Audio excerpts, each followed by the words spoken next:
Hello everyone, welcome back to Luminous Classes. I am Abu Nasar. कैसे हैं आप सब? बहुत दिनों के बाद इधर से मैं आप सबसे रेगुलर मुखातिब नहीं हो पाता हूं, जिसके लिए मैं माजरत चाहता हूं। चलिए दोस्तों, आज हम लोग बात करेंगे नरेशन की।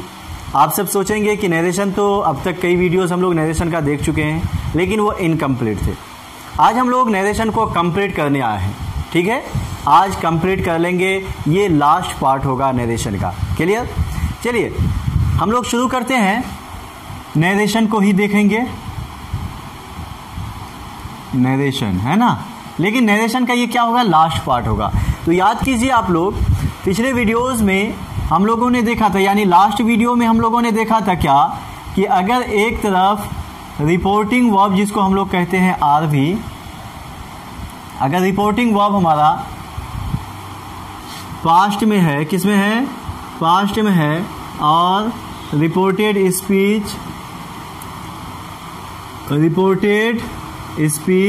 जिसको हम लोग शॉर्ट में आरएस भी कहते हैं, अगर ये प्रेजेंट में था, किस में था, प्रेजेंट में, यानी रिपोर्टिंग वर्ब अगर पास्ट टेंस में हो और रिपोर्टेड स्पीच में अगर सिंपल प्रेजेंट यूज हुआ था, क्या यूज हुआ था, सिंपल प्रेजेंट, तो इनडायरेक्ट स्पीच में ये सिंपल पास्ट में चेंज हो गया था, हुआ था ना, सिंपल पास्ट में। चलिए ऐसे ही बता देता हूं मैं आप लोगों को। फिर हम लोगों ने देखा अगर रिपोर्टिंग वर्ब पास्ट टेंस में हो और रिपोर्टेड स्पीच में अगर कोई प्रेजेंट कंटिन्यूअस टेंस होगा तो इनडायरेक्ट स्पीच में पास्ट कंटिन्यूअस में चेंज हो गया। इसी तरह से अगर प्रेजेंट परफेक्ट टेंस है तो वो पास्ट परफेक्ट में चेंज हो गया, प्रेजेंट परफेक्ट कंटिन्यूअस है तो पास्ट परफेक्ट कंटिन्यूअस में चेंज हो गया। फिर हम लोगों ने क्या देखा, आगे देखा हम लोगों ने, रिपोर्टिंग वर्ब अगर पास्ट टेंस में है, रिपोर्टिंग वर्ब अगर किस में है, पास्ट टेंस में ही है, और रिपोर्टेड स्पीच में अगर सिंपल पास्ट यूज हो गया, कौन यूज हो गया, सिंपल पास्ट, यानी both side in past tense, दोनों तरफ जो है, रिपोर्टिंग वर्ब भी अगर पास्ट टेंस में है और रिपोर्टेड स्पीच भी पास्ट टेंस में है, तब क्या होता है, तब हम लोगों ने देखा कि अगर रिपोर्टिंग वर्ब पास्ट टेंस में हो और रिपोर्टेड स्पीच सिंपल पास्ट में हो तो इनडायरेक्ट स्पीच में पास्ट, सिंपल पास्ट जो है वो पास्ट परफेक्ट में चेंज हो गया था। फिर हम लोगों ने देखा कि अगर रिपोर्टिंग वर्ब पास्ट टेंस में हो और रिपोर्टेड स्पीच में पास्ट कंटिन्यूअस टेंस यूज हुआ हो तो फिर इनडायरेक्ट स्पीच में पास्ट कंटिन्यूअस जो है वो पास्ट परफेक्ट कंटिन्यूअस टेंस में चेंज हो गया था। ये देखे थे हम लोग। फिर हम लोगों ने क्या देखा कि अगर रिपोर्टिंग वर्ब पास्ट टेंस में हो और reported speech past perfect tense में हो तो देखा हम लोगों ने कि टेंस नहीं बदलता है। फिर उसी तरह से पास्ट परफेक्ट कंटिन्यूअस भी नहीं बदलता है। लेकिन इससे पहले क्या देखा हम लोगों ने, सिंपल पास्ट है तो पास्ट परफेक्ट, पास्ट कंटिन्यूअस है तो पास्ट परफेक्ट कंटिन्यूअस, या प्रेजेंट इंडेफिनिट है तो पास्ट इंडेफिनिट, है ना, प्रेजेंट कंटिन्यूअस है तो पास्ट कंटिन्यूअस। इस तरह से क्या होता है कि अगर रिपोर्टिंग वर्ब हमारा पास्ट टेंस में होता है और रिपोर्टेड स्पीच में कोई भी टेंस यूज हुआ प्रेजेंट का है तो वो पास्ट में बदल जाता है, पास्ट का एक फॉर्म है तो वो दूसरे फॉर्म में बदल जाता है। लेकिन इन सब रूल्स का एक एक्सेप्शन है। कौन है? इन सब रूल्स का एक्सेप्शन भी है, अपवाद। इन सब रूल्स का क्या है? अपवाद। अपवाद में क्या है? कहता है कि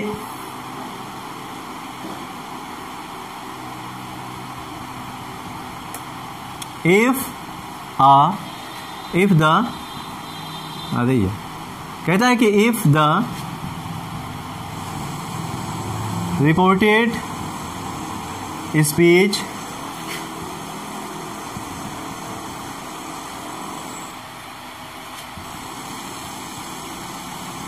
हैज और contents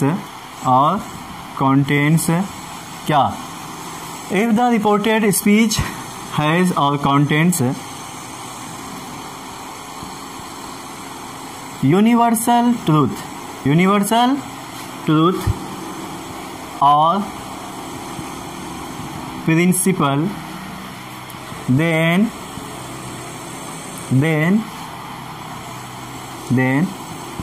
in indirect speech verb will not change. Verb will not change whether whether the RV means reporting verb is in present or past। ये है उन सब अभी जो हमने बताया उन सब का ये एक्सेप्शन है। कहता है कि if the reported speech has or contains universal truth or principle, then in indirect speech verb will not change whether the reporting verb is in present or past tense। present और past tense कर दो। मतलब कहता है कि अगर किसी direct speech के रिपोर्टेड स्पीच में यानी इन्वर्टेड कामा के अंदर कोई यूनिवर्सल ट्रूथ आया हो या किसी तरह का कोई प्रिंसिपल यानी सिद्धांत यूज हुआ हो तो फिर वो इनडायरेक्ट स्पीच में जो रिपोर्टेड स्पीच वाला जो सेंटेंस है यानी टेंस है, इनडायरेक्ट स्पीच में वो टेंस बदलता नहीं है, वो जिस टेंस में है उसी टेंस में रह जाता है, चाहे आपका रिपोर्टिंग वर्ब प्रेजेंट टेंस में हो या पास्ट टेंस में हो। लेकिन इनडायरेक्ट स्पीच में रिपोर्टेड स्पीच वाला टेंस बदलता नहीं है। क्यों? क्योंकि उसमें यूनिवर्सल ट्रूथ हुआ करता है या कोई कहावत या सिद्धांत हुआ करता है। याद रहे कि जब भी इन्वर्टेड कामा के अंदर कोई यूनिवर्सल ट्रूथ, कोई कहावत, कोई प्रोवर्ब्स यानी और या फिर कोई प्रिंसिपल सिद्धांत का यूज हुआ हो तो इनडायरेक्ट स्पीच में वो बदलता नहीं है। अगर प्रेजेंट टेंस में है तो प्रेजेंट में ही रहेगा, चाहे आपका रिपोर्टिंग वर्ब प्रेजेंट टेंस में हो, पास्ट टेंस में हो या फ्यूचर टेंस में, किसी भी टेंस में हो। क्लियर? चलिए एग्जाम्पल देख लेते हैं को। For example, my teacher said, क्या said? The earth moves round the sun, round the earth moves round the sun. अब देखिए इसको, देखिए जरा, यहां क्या लगा हुआ है? सेड, ये पास्ट हो गया। लेकिन कहता है कि the earth moves round the sun, जमीन जो है वो सूरज के चारों ओर चक्कर काटती है, घूमती है। तो इसका मतलब क्या हुआ? ये जमीन का घूमना, सूरज के चारों ओर जमीन का घूमना, ये क्या है? यूनिवर्सल ट्रूथ जो कभी बदल नहीं सकता है। इसीलिए अब क्या होगा? इनडायरेक्ट स्पीच में क्या होगा? My teacher said, inverted comma के बदले दैट, उसके बाद क्या हो जाएगा? The earth moves round the sun, round the sun. मतलब देखिए बदला नहीं बदला, ये मूव जो है मूव से ही रहा। अगर यहाँ यूनिवर्सल ट्रूथ नहीं आता तब ये मूव किस में बदलता? मूव्ड में जनरली हम लोग बदल देते सिंपल पास्ट में, लेकिन यहाँ नहीं बदलता, नहीं बदला। क्यों नहीं बदला? क्योंकि ये यूनिवर्सल ट्रूथ में है। इसी तरह से he said two and to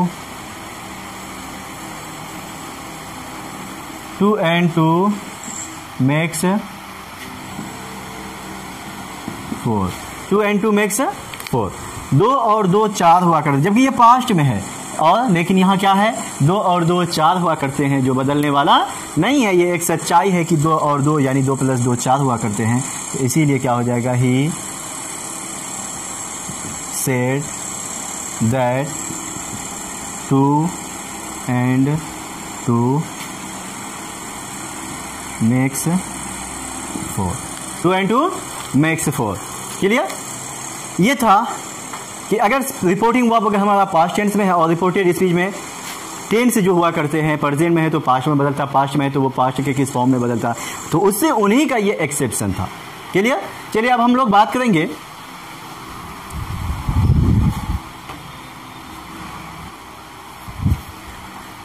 अब हम लोग बात करेंगे नरेशन में ही इंपरेटिव सेंटेंस की बात करेंगे। किसकी बात करेंगे? Imperative sentence. यानी इंपरेटिव सेंटेंस क्या होता है? The sentence which expresses order, command, request और प्रोहिबिशन या एडवाइस, है ना, हम लोग जानते हैं। तो इन सब को ऑर्डर, रिक्वेस्ट, एडवाइस और प्रोहिबिशन को जो डिनोट करता है, जो एक्सप्रेस करता है, वो क्या कहलाता है? Imperative sentence. तो आइए हम लोग देखेंगे आज कि अगर नरेशन में इंपरेटिव सेंटेंस आ गया, यानी डायरेक्ट स्पीच के इन्वर्टेड कामा के अंदर रिपोर्टेड स्पीच में इंपरेटिव सेंटेंस यूज हो गया, तो फिर वो इनडायरेक्ट स्पीच में कैसे बदलेगा? इनडायरेक्ट स्पीच में क्या इंपरेटिव सेंटेंस के लिए कोई स्पेशल रूल है? जी हाँ, इसके लिए स्पेशल रूल है। आइए देखते हैं हम लोग।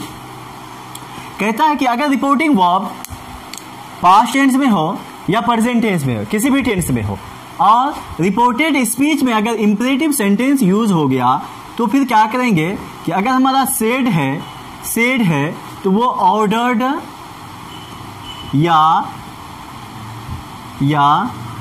एडवाइज्ड या रिक्वेस्टेड में या आस्क्ड भी होता है या टोल्ड भी होता है, इसमें बदल जाएगा। ठीक है। और क्या होगा कि बचा क्या, इन्वर्टेड कामा के बदले में टू या नॉट टू का यूज करेंगे। किसका यूज करेंगे? टू या नॉट टू का यूज करेंगे, बाकी कहानी सेम रहेगी। देख लीजिए, फॉर एग्जाम्पल ये क्वेश्चन है, मान लीजिए कि he said to me bring a glass of water. अब देखिए, ये जो bring a glass of water कहा है, ये क्या हो गया? ये इंपरेटिव सेंटेंस, क्योंकि वर्ब से स्टार्ट हुआ है तो ये इंपरेटिव सेंटेंस है। कैसा सेंटेंस है? इंपरेटिव सेंटेंस है। लेकिन इंपरेटिव सेंटेंस के किस टाइप में है? इंपरेटिव सेंटेंस हमारा ऑर्डर भी होता है, कमांड भी होता है, एडवाइस होता है, रिक्वेस्ट होता है, प्रोहिबिशन भी होता है। तो ये किस में आएगा? ये ऑर्डर में आएगा। किस में आएगा? ऑर्डर टाइप में। जब ये ऑर्डर टाइप में आएगा तो क्या कहा? ही हो गया, सेड के बदले में किसका यूज करेंगे? ऑर्डर्ड का यूज करेंगे। किसका यूज? ऑर्डर्ड का। उसके बाद क्या हो जाएगा? टू तो हट जाता है, बचा क्या? मी। उसके बाद इन्वर्टेड कामा के बदले किसका यूज करेंगे? टू का। किसका? टू का। He ordered me to। अब क्या बचा? जो है सेम रह जाएगा, to bring a glass of water. To bring a glass of water. Clear? इसी तरह से the teacher said sit down. अब देखिए, ये सिट डाउन जो कहा, किसने कहा? टीचर ने। किनसे कहा होगा? बच्चों से। तो चलिए, यहां पे देखिए, कोई ऑब्जेक्ट है क्या? नहीं है। रिपोर्टिंग वर्ब में कोई ऑब्जेक्ट है? नहीं है। रिपोर्टेड स्पीच में भी कोई उस तरह का वर्ड नहीं है कि जो ऑब्जेक्ट बने या लगे। तो तब क्या करना है? तब हमें बात करनी है कि कहा जाता है कि अगर इंपरेटिव सेंटेंस में डायरेक्ट स्पीच के इंपरेटिव टाइप सेंटेंस में डायरेक्ट स्पीच में ऑब्जेक्ट हो या ना हो, लेकिन इनडायरेक्ट स्पीच में ऑब्जेक्ट होगा, यानी लगाना होगा, तो क्या हो जाएगा? द टीचर क्या हो जाएगा? सेड को आस्क्ड में बदल दो। ये ऑर्डर नहीं है, टीचर जनरली ऑर्डर नहीं करते हैं, इसीलिए आस्क्ड ऑब्जेक्ट डाल दीजिए। क्या? अस टू, इन्वर्टेड कामा के बदले टू, उसके बाद sit down. The teacher asked us to sit down, या द टीचर आस्क्ड, कोई भी सुटेबल ऑब्जेक्ट ले लेंगे। ठीक है, यहाँ पे तो अगर मान लीजिए अस नहीं लेंगे तो स्टूडेंट्स कर देंगे। The teacher asked the students to sit down, the teacher asked them to sit down, the teacher asked the children to sit down. Clear? कोई ना कोई ऑब्जेक्ट लेना ही है हमें, ये समझ गए? चलिए, यहाँ पे एक वर्ड यूज हुआ है कि टू बी और नॉट टू, दोनों का तो यूज हम लोगों ने देख लिया।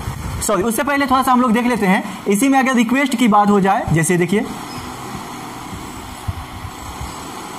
तो रिक्वेस्ट की अगर बात होगी तो यहां देखिए, इधर नीचे ही इसका लिखना है क्या कि अगर प्लीज या काइंडली हो तो वो क्या होगा? वो ओमिट हो जाएगा, यानी खत्म हो जाएगा, गायब हो जाएगा। ठीक है, अब देखिए, एक सेंटेंस है, he said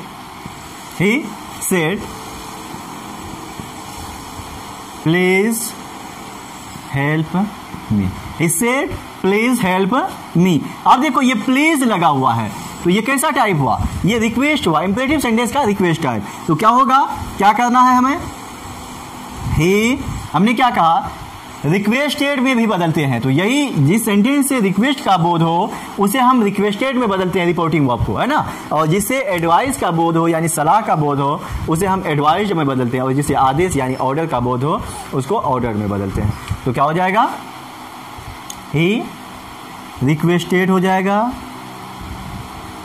किससे, कोई भी ऑब्जेक्ट डालिए इसमें, ही रिक्वेस्टेड मी कर दीजिए, ही रिक्वेस्टेड मी। उसके बाद क्या हो जाएगा, इन्वर्टेड कामा के बदले में टू, प्लीज जो है वो गायब हो जाएगा, और हेल्प मी का हिम। क्लियर, समझ गए इसको। इसी तरह से एडवाइस वाला भी देख लीजिए, क्वेश्चन ले लेते हैं। द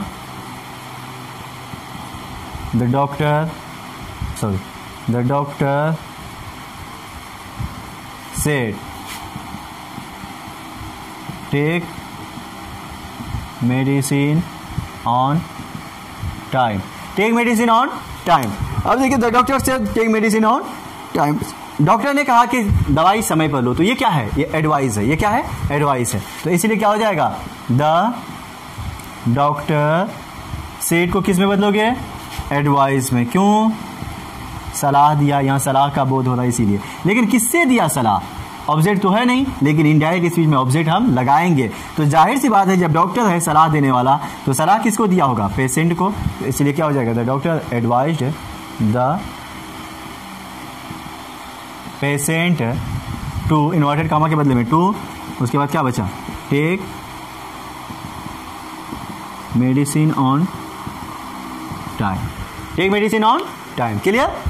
चलिए अब हम लोग बात करेंगे, यहां तक देख लिया आप लोगों ने।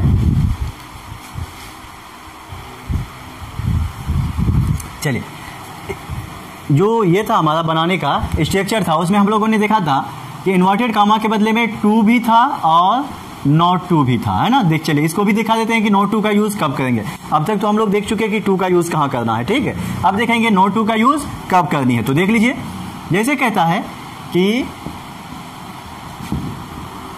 माई father said to me don't run in the sun, don't run in the. अब देखिए, ये डोंट आया है, इसको कहते हैं इम्परेटिव, इम्परेटिव प्लस निगेटिव। इसको क्या कहते हैं, इम्परेटिव प्लस निगेटिव। तो ये डोंट से शुरू हुआ है। जब डोंट से शुरू होता है तब कहता है कि तब जो है इसको बदलो कि माई फादर, ऑर्डर नहीं किया बाप, तो आस्क्ड कर दो, ऑब्जेक्ट है ना, मी।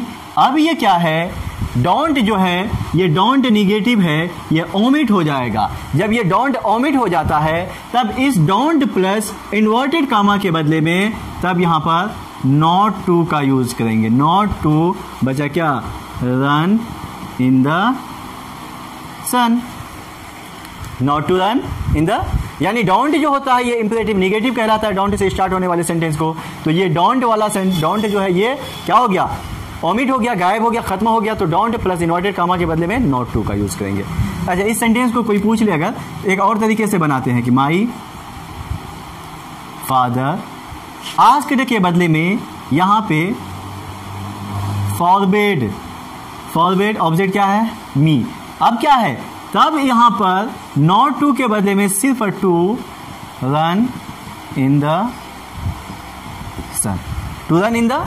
अब यहां क्यों, ऐसा क्यों यूज हुआ, यहां आस्क ने लिखे थे तो नॉट टू का यूज किया था इन्वर्टेड कामा के बदले में, यहां फॉरबेड का यूज हुआ तो सिर्फ टू का यूज हुआ है। ऐसा क्यों, क्योंकि याद रखना, क्योंकि फॉरबेड जो है ये हमारा निगेटिव वर्ड है। कैसा वर्ड है, जिसका मीनिंग होता है मना करना। क्या होता है, मना करना। अब कोई भी कहता है कि मेरे पिताजी ने मुझसे कहा कि धूप में मत दौड़ो, धूप में मत दौड़ो, इसका मतलब मना किया धूप में दौड़ने से, तो हम कह सकते हैं मेरे पिताजी मुझे मना किए धूप में दौड़ने से, धूप में दौड़ने से। ठीक है, इसलिए यहीं पर हम लोग ऐसी जगह पे नॉट टू का यूज करते हैं। ठीक, जब इंपरेटिव सेंटेंस यानी इन्वर्टेड कामा के अंदर जब हमारा इंपरेटिव सेंटेंस निगेटिव टाइप का हो या डोंट से स्टार्ट हो, तब वहां पर हम लोग इन्वर्टेड कामा के बदले में किसका यूज करेंगे, नॉट टू का यूज करते हैं। Clear.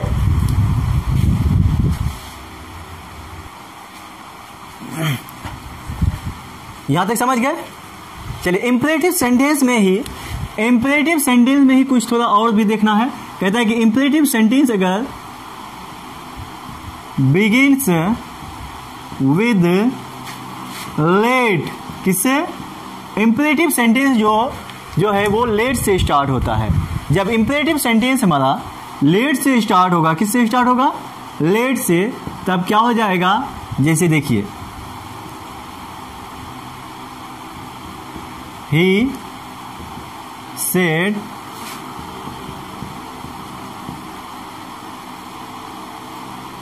Late us sing a song. Let us sing a song, गाना गाते हैं। उसने कहा क्या? Let us sing a song. अब देखिए ये सेंटेंस इंपरेटिव है, कैसा है? लेकिन किससे स्टार्ट हुआ है? लेट से स्टार्ट हुआ है। तो बोलेंगे ही सेड को तब चेंज करेंगे हम लोग सजेस्टेड, तब किस में यूज कर चेंज करेंगे? सजेस्टेड, इन्वर्टेड कामा के बदले दैट, उसके बाद लेट जो है वो लेट गायब हो जाता है, यानी लेट के बदले में हम शुड का यूज करेंगे। उससे पहले वी या they should Singh a song. ऐसा कैसे हुआ? ऐसा इसलिए हुआ, देखिए कहा जाता है कि लेट वाले सेंटेंस में क्या करते हैं हम लोग? सेड के बदले में सजेस्टेड या प्रपोज्ड का यूज करेंगे। याद रखना, सेड के बदले में सेड को सजेस्टेड या प्रपोज्ड में चेंज कर देंगे और इन्वर्टेड कामा के बदले दैट का यूज करेंगे। उसके बाद समझो तो लेट के बदले में हम लोग शुड का यूज करेंगे। किसका यूज करेंगे? शुड का यूज करेंगे। ठीक है, लेकिन शुड से पहले हमें कोई ना कोई सब्जेक्ट कौन? वी या दे का यूज करेंगे। वी या दे सब्जेक्ट का यूज करते हैं।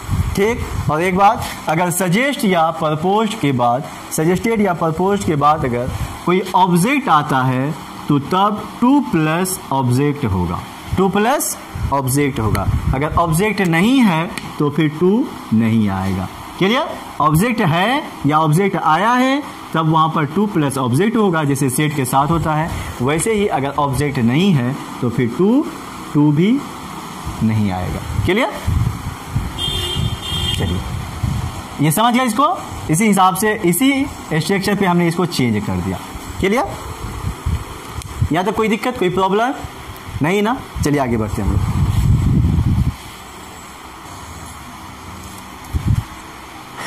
यहाँ तक समझ गए? चलिए अब हम लोग आगे बात करेंगे एक्सक्लामेटरी सेंटेंस की। इंपरेटिव सेंटेंस लगभग हो गया।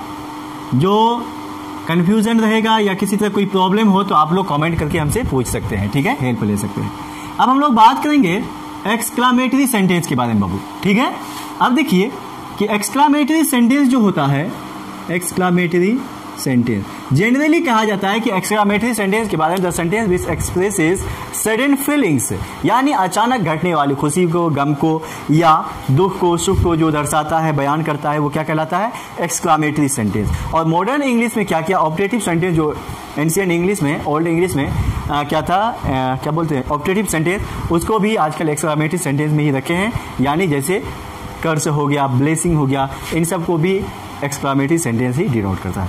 चलिए सबसे पहले हम लोग देखेंगे एक्सक्लामेटरी सेंटेंस में ही आने वाले, यानी पुराने नाम से ऑप्टेटिव सेंटेंस के नाम से जाने जाने वाले, और नए इंग्लिश में है ना, मॉडर्न आधुनिक इंग्लिश में एक्सक्लामेटरी सेंटेंस के नाम से जाने वाले। जैसे क्या है कि ब्लेसिंग को डिनोट करना, या कर्स है ना, या विश ख्वाहिश, इच्छा। तब इसको कैसे चेंज करते हैं? तब देखिए कहता है कि सेड के बदले में ब्लेस्ड का यूज करो, या कर्स्ड का यूज करो, या विश्ड का यूज करो। ठीक है, उसके बाद इन्वर्टेड कामा के बदले में दैट का यूज करो। फिर कहता है सेंटेंस जो आपका एक्सक्लामेटरी है या ऑप्टेटिव जो पहले बोलता था आदमी, उसको असर्टिव में चेंज करो। किस में चेंज करना है उसको? असर्टिव में। बचा क्या? असर्टिव में चेंज हो गया, बचा आपका एग्जाम्पल। कैसा होगा वो? तो देखिए, for example, he said to me, क्या हो जाएगा?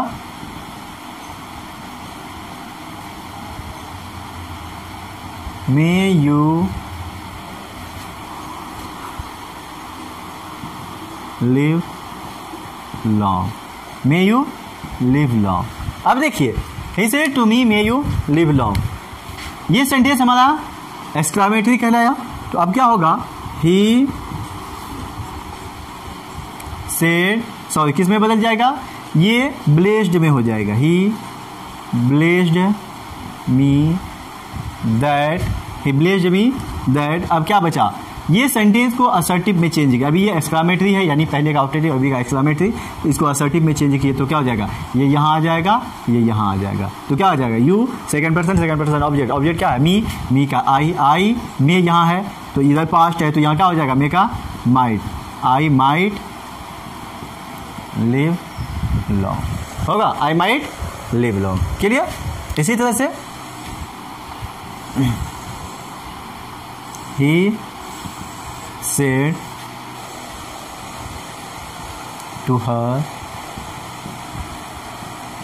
may God bless you, है ना? तो क्या हो जाएगा?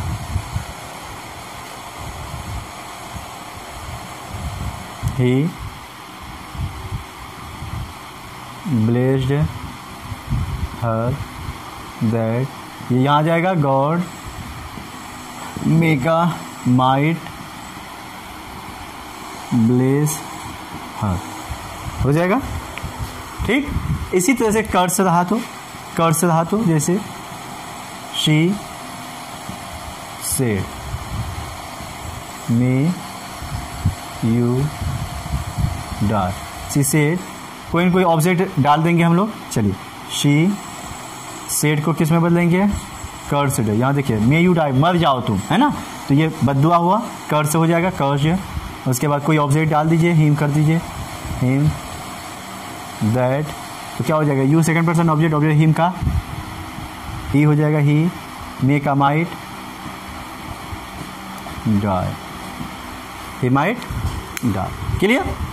इससे ये एक्सक्लामेटरी सेंटेंस, यानी पहले ऑप्टेटिव के नाम से जाने वाले और मॉडर्न में एक्सक्लामेटरी के नाम से जाने वाले सेंटेंस आपने देख लिया।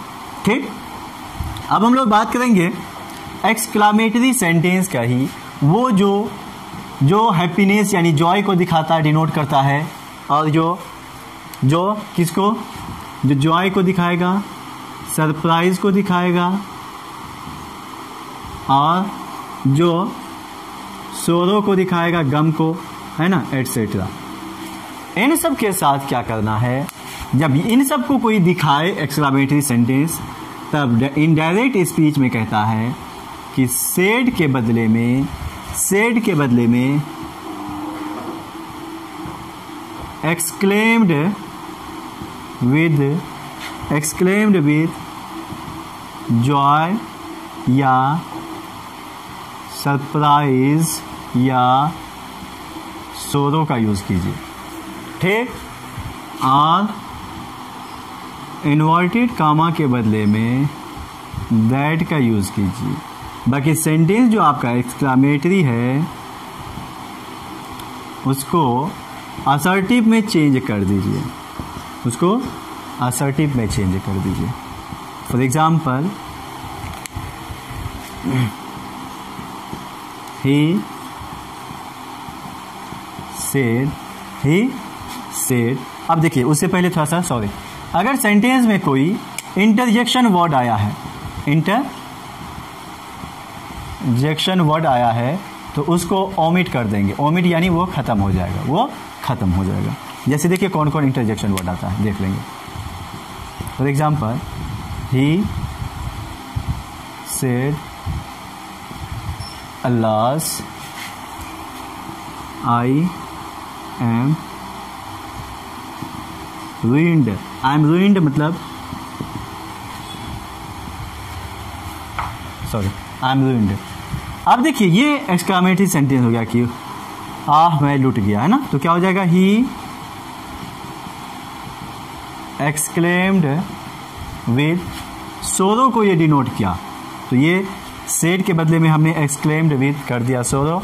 उसके बाद अलास को देखा हमने, तो अलास यूज होने का मतलब सोरो को डिनोट कर रहा है, समझ में आ रही ना, इसीलिए। तो ही एक्सक्लेम्ड विद सोरो। उसके बाद क्या हो जाएगा, इन्वर्टेड कामा के बदले में दैट, अलास ओमिट हो जाएगा। आई क्या है, आई फर्स्ट पर्सन सब्जेक्ट क्या, ही, तो ही का ही, और ही एम को किस में बदलेंगे, वॉज रूइंड। क्लियर। इसी तरह से she said how hot the day is, how hot the day is. अब देखिए क्या हो जाएगा, शी एक्सक्लेम्ड विद, दिन बहुत गर्म है, how hot the day is, कितनी गर्मी है, कितनी गर्मी है। तब क्या हो जाएगा, how hot the day is. तो इसका मतलब क्या है कि कोई जो है गुस्सा में बोल रहा है, ये दुख में बोल रहा है, तब सोरो का यूज करेंगे। अगर सरप्राइज में बोल रहा है तब सरप्राइज होगा, है ना। जनरली ये सोरो ही होगा, सोरो that how hot the day is. ये किस में है, एक्सक्लामेटरी है, इसको असर्टिव में चेंज करेंगे तो हो जाएगा द डे। उसके बाद ये जो है एक्सक्लामेटरी सेंटेंस को असर्टिव में कैसे बदलेंगे वो हमारे नेक्स्ट वीडियो सेंटेंस से रिलेटेड देख लीजिएगा। देखिए क्या हो जाएगा, हाउ हॉट द डे। अब यहाँ इज हो जाएगा, तो इज के बदले में वॉज हो जाएगा, क्योंकि उधर क्या है, पास्ट है। तो the day, how hot the day was very hot, the day was very hot. Clear, यहां तक समझ गए होंगे।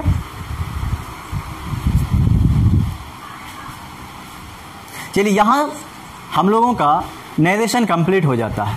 अगर आपको चाहे किसी भी पार्ट में, किसी भी लेक्चर में किसी तरह का कोई प्रॉब्लम हो नरेशन से रिलेटेड, तो आप हमें कमेंट करके ज़रूर बताएं। और अगर आपको किसी भी टॉपिक में नीड है या किसी भी टॉपिक से रिलेटेड प्रॉब्लम है, कन्फ्यूज़न है, तो आप हमें कमेंट करके बता सकते हैं। हम इंशाल्लाह कोशिश करेंगे कि आपके डिमांड के मुताबिक वीडियोस बना करके अपलोड करें, ठीक है। और हाँ, कुछ लोगों का कमेंट भी आया था, डिमांड भी था, लेकिन मेरी तबीयत थोड़ी नासाज होने की वजह से मैं उन लोगों के डिमांड पे नहीं उतर सका। उन लोगों से जो हमने वादा किया था वो नहीं पूरा कर सका। लेकिन अभी भी मेरी कोशिश है कि 2 से 4 दिन में मैं उन लोगों के लिए भी वीडियो अपलोड करूं। यानी आप सब जो सब मुझसे डिमांड किए थे वीडियोस के लिए, उन सब के लिए मैं वीडियोस अपलोड करने वाला हूं, ठीक है।